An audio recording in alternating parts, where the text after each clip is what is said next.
I'm here at Wat Nong Ba Pong in Ubon Ratchathani province, Thailand. Just walking through the forest. It's the back part of the Wat here. They even got barbed wire strung up here. I don't know why. Yes, this is the Wat that was founded by Ajahn Chah in the 1950s. It's like the main head Wat, the foundation Wat of the Ajahn Chah Thai forest tradition. And yeah, so this is where it all started. Now there's apparently around 250 branch monasteries that have grown off from this one here. And Wat Ba Nanachat is not too far away from here. Currently just walking, looking around here.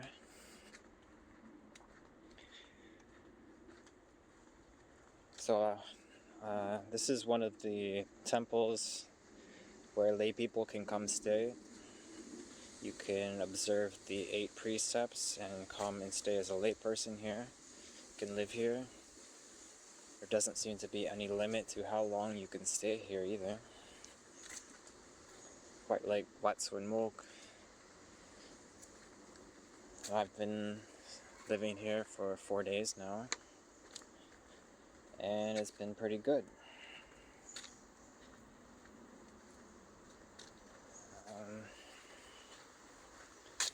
Yes, the schedule seems pretty relaxed here.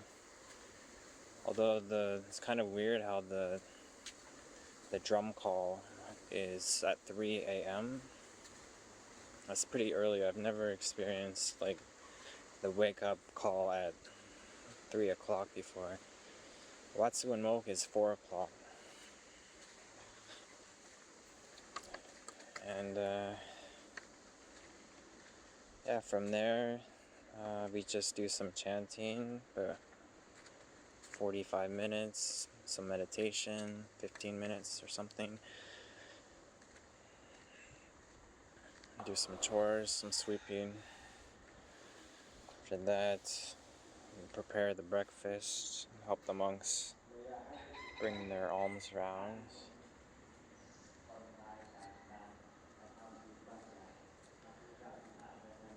And yeah, do the breakfast ceremony. Then we can eat breakfast. After that is a lot of free time until 2 o'clock. Then we sweep leaves again for about 1 hour until we have all the leaves swept off the road. And it's free time again until 6:15 we have chanting. 6:15 we have chanting, about 40 minutes, 15-minute meditation.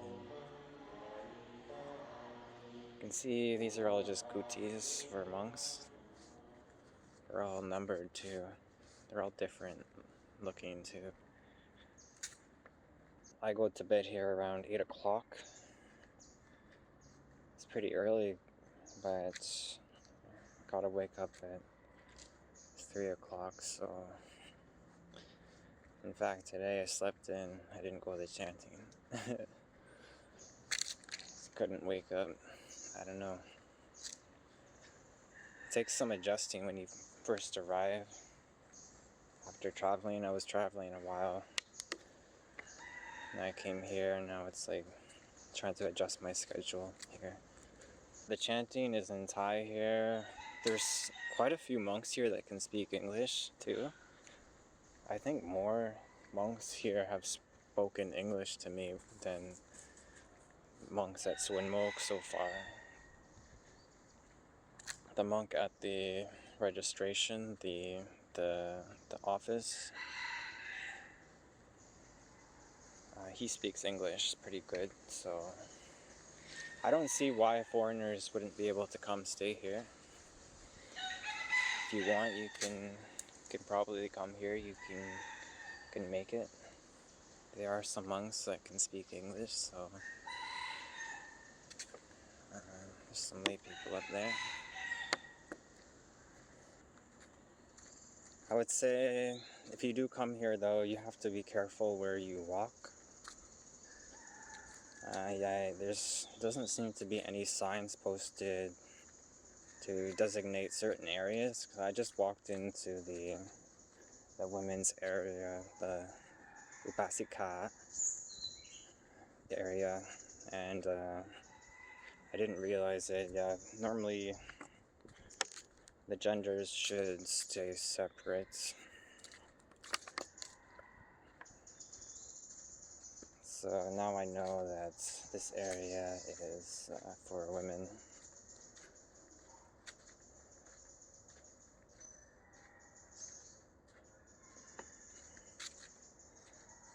Yeah, and yeah, especially if you're a woman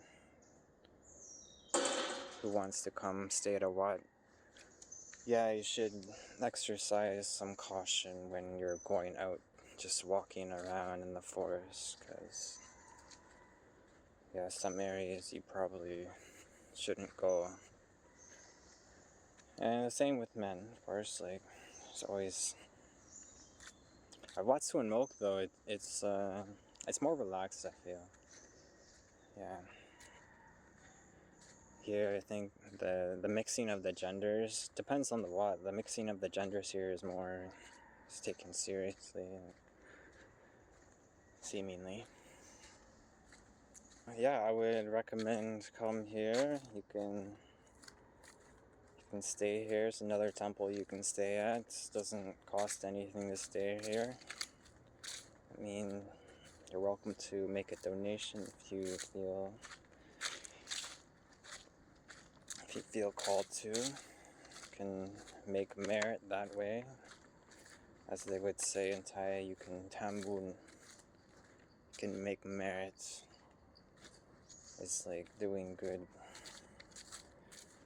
It's like putting good things into your mind. Doing good things with your mind. It's pretty relaxed here. It's a good way to get away from your hectic life and start to look at what's going on in your mind. Practice your mind, explore your mind. Look at what's going on in your mind. What is the thought that's coming? Normally we have thoughts and we instantly we cling to the thought that arises. We don't see the thought. We're just ignorant. We identify with that thought. We think the thought is me, is mine. So if we have an angry thought, we become angry. The thought creates the feelings. It creates the emotion in the mind. It creates the feeling in the body. So if you have an angry thought, you have anger. You have the whole angry body. The angry self is born from the thought. So we train to see the thoughts. We train the paying attention, which is the mindfulness, or sati. Sati is the Pali word. Training to see the thought as the thought, rather than identifying with the thought, thinking it's me, it's mine, this is my thought. It's not true. All thoughts just arise on their own. It's part of nature.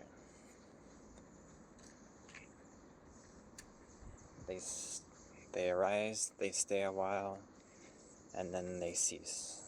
And so you can see that if you come out of whatever living situation you're in, you come into a quiet place like this, the forest, where there's nothing else to do but look at your mind, to observe your mind. And you'll see this process if you're determined. And so it's a one skill that you can develop, is the seeing of thoughts, the sati, the mindfulness. You can develop that, and you should always be developing that, no matter where we are.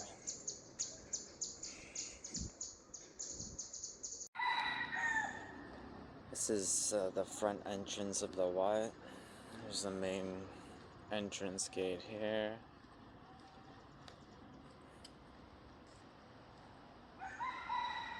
And as soon as you enter is this building, which is actually the museum. Ajahn Chah Museum. And if you want to get to the registration office, you'll go this way. This will be a brief tour of the museum, Ajahn Chah Museum. And here there's just many collections of sculptures, artworks, artifacts, notes, all describing the life of Ajahn Chah.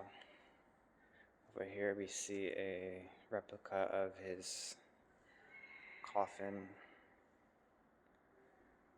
and here is a imprint of his footprint and handprint. And so this building is 3 stories, so you could take some time here, explore, read about the life of Ajahn Chah. All throughout the Wat there are what are called talking trees. They're trees with just little Dhamma teachings posted on the trees, although these ones are all Thai. And this building here is this is the Dhamma Sala. This is kind of the main building of the Wat. Inside is the main Buddha image.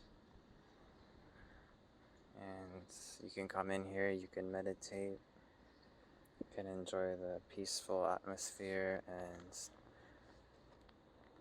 this is where we do chanting in the morning and evening. This is where we'll have a ceremony, or someone will give a Dhamma lecture.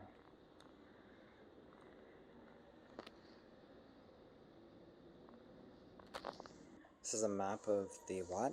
You can see it's quite big. This is actually bigger than Wat Suan Mok. It says it's 350 rai. I think that is bigger than Wat Suan Mok, 350 rai. And so here's the entrance, the main gate of the museum. If you want to register, stay in the Wat, you go to this building. Right now I am in the kitchen. We just went here. This is where we eat our meal in the morning, and I'll go here next, the Ubosot, the main chapel. And you see all around here there are kutis in the forest, all these little buildings. Right now it's about 6 o'clock, and it's November, so it's pretty dark now. Already it's dark outside. I think there's still some light. Yeah, there's still a bit of light, but there's so much forest here. You can see, yeah, the sky is still lit, but because there's so much forest, then it looks like it's midnight.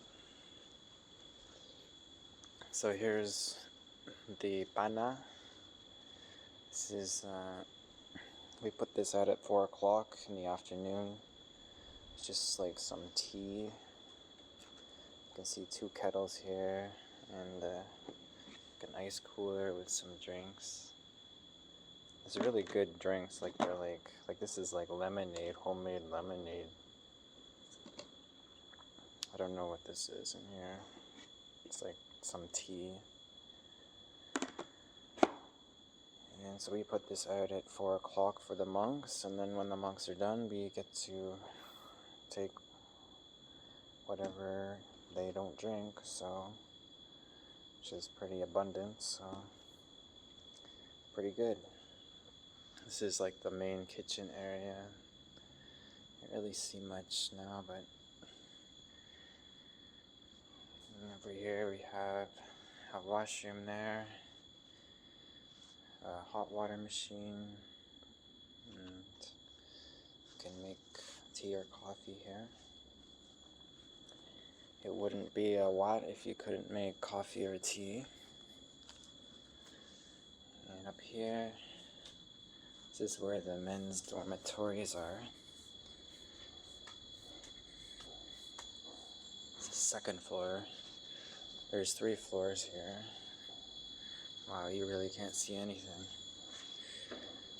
This is where I sleep. Let me just turn on the light. Boom. So, this is the pillow room. I call it the pillow room.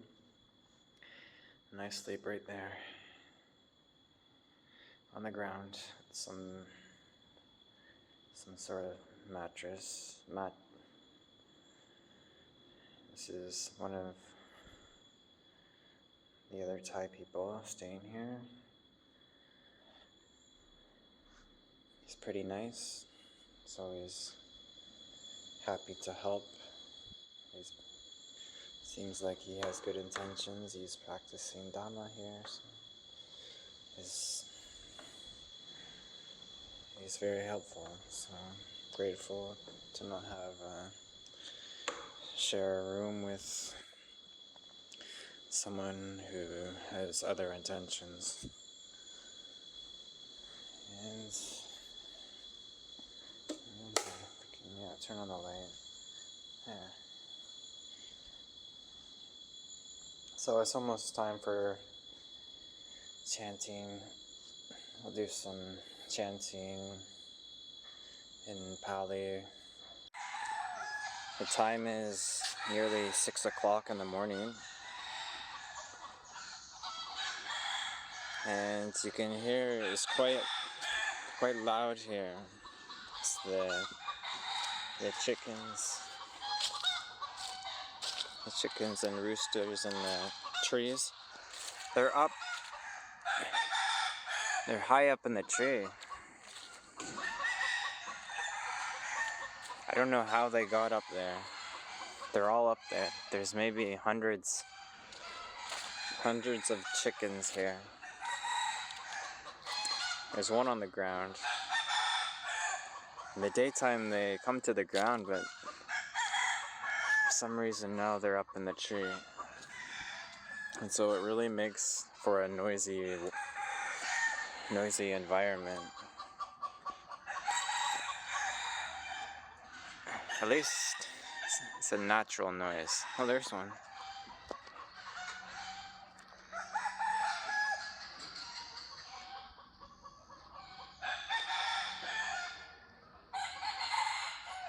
How did you get there?